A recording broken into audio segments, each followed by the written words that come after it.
اما بعد فاعوذ باللہ من الشیطان الرجیم بسم اللہ الرحمن الرحیم اهدنا الصراط المستقیم صراط الذین انعمت علیہم غیر المغضوب علیہم ولا الضالین وقال النبی صلی اللہ علیہ وسلم من یرید اللہ به خیرا یفقهه فی الدین صدق اللہ العظیم وصدق رسولہ النبی الکریم ونحن على ذلك لمن الشاهدين والشاكرين والحمد لله رب العالمین۔ میرے انتہائی محترم و مکرم اہل سنت والجماعت سے تعلق رکھنے والے نوجوان ساتھی اور بھائیوں، اللہ تعالی کا لاکھ لاکھ شکر ہے جس نے دین متین کی سمجھ بوجھ عطا فرمائی ہے، اور اس کے مطابق اللہ کریم ہم کو اس میں مزید برکت دیں اور ہمارا خاتمہ انہی لوگوں کے ساتھ حسن عقیدت اور اسی طرح، کیونکہ نبی پاک صلی اللہ علیہ وسلم نے فرمایا قیامت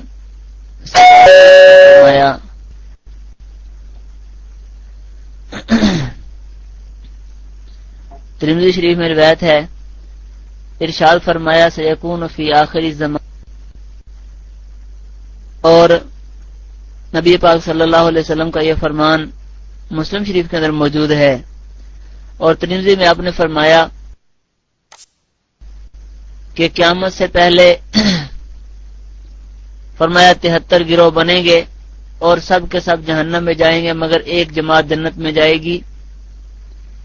صحابہ اکرام رضی اللہ تعالیٰ عنہم کے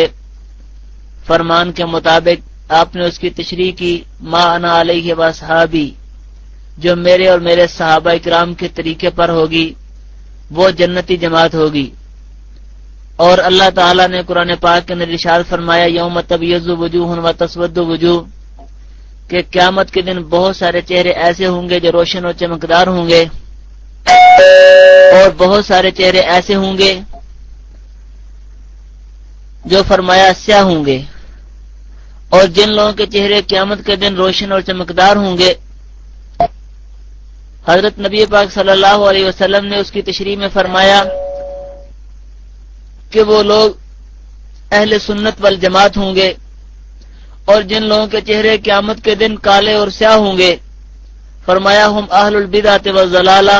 وہ بدعتی اور گمراہ لوگ ہوں گے۔ یہ ہم اہل سنت والجماعت جو کہ حقیقی اہل سنت والجماعت ہیں، ان کے لیے بہت بڑی بشارت ہے کہ قیامت کے دن ان لوگوں کے ہی چہرے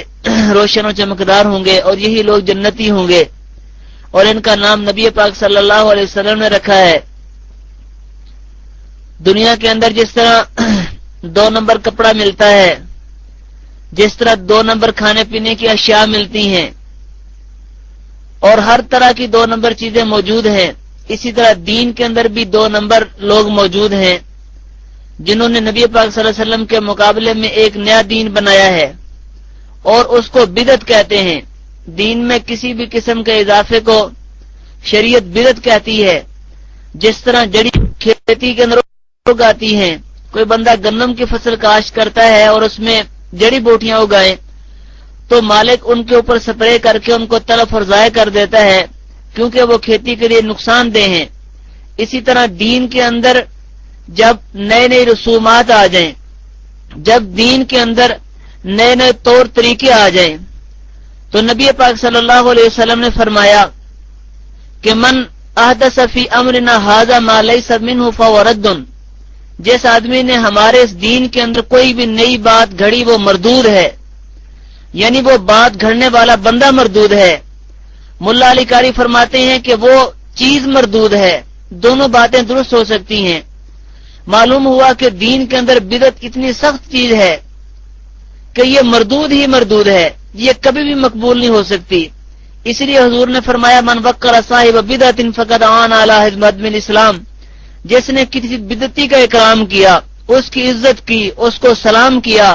اس نے دین کی بنیاد کو گرا دیا۔ اس سے آپ اندازہ لگا سکتے ہیں کہ بدعتی کا اکرام کرنا، اس کے ساتھ حسن سلوک کرنا، اور اس کے ساتھ اچھا برتاؤ اور معاف کرنا،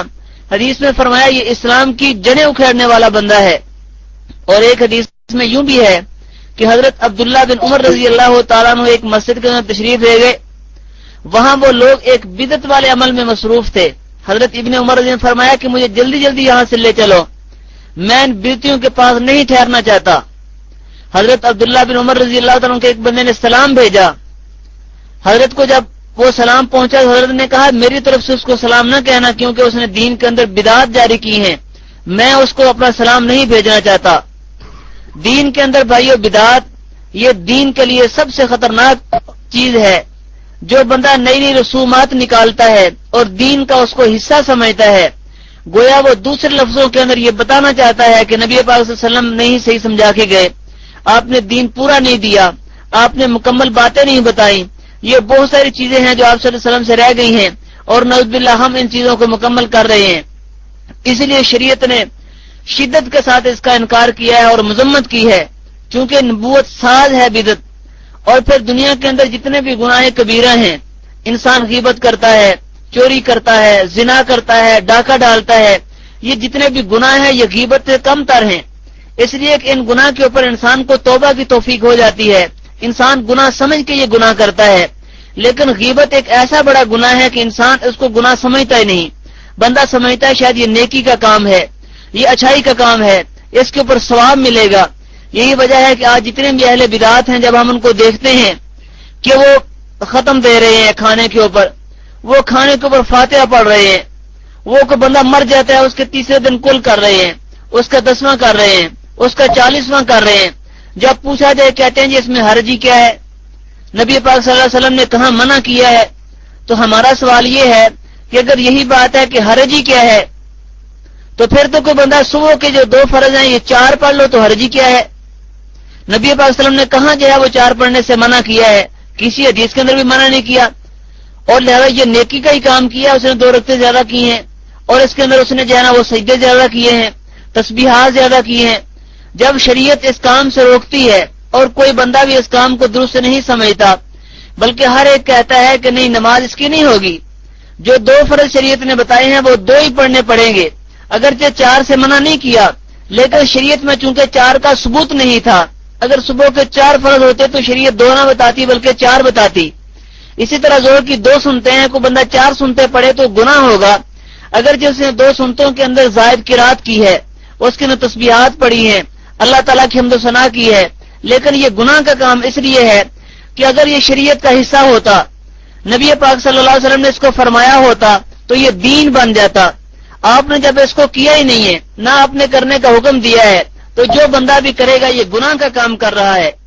اسی لیے دین کے اندر جتنے بھی اضافے ہیں، چاہے وہ ان کے اوپر یہ دلیل دیں کہ یہ منع کہاں سے آیا ہے، تو ہمارا سوال ایک بڑا یہ بھی ہے کہ اگر یہی دلیل ہے کہ منع کہاں پر آیا ہے، تو شیعہ لوگ جو اذان سے پہلے وہ اپنا ایک طور طریقے کے مطابق اذان دیتے ہیں، حی علی خیر العمل جو ہے وہ کہتے ہیں، اشہد ان علی ولی اللہ وہ پڑھتے ہیں، تو شیعہ اس پر بریلوی لوگوں سے پوچھ سکتے ہیں کہ کیا ہمارے پاس جو ہے نا وہ آپ کے پاس کیا اس ممانعت کی کوئی دلیل ہے؟ تو اہل بدعت اس ممانعت کے اوپر کوئی دلیل نہیں دے سکتے۔ اس سے یہ بات ثابت ہو گئی کہ یہ جس طرح اذان اگرچہ اس کی ممانعت کی کوئی روایت نہیں ہے،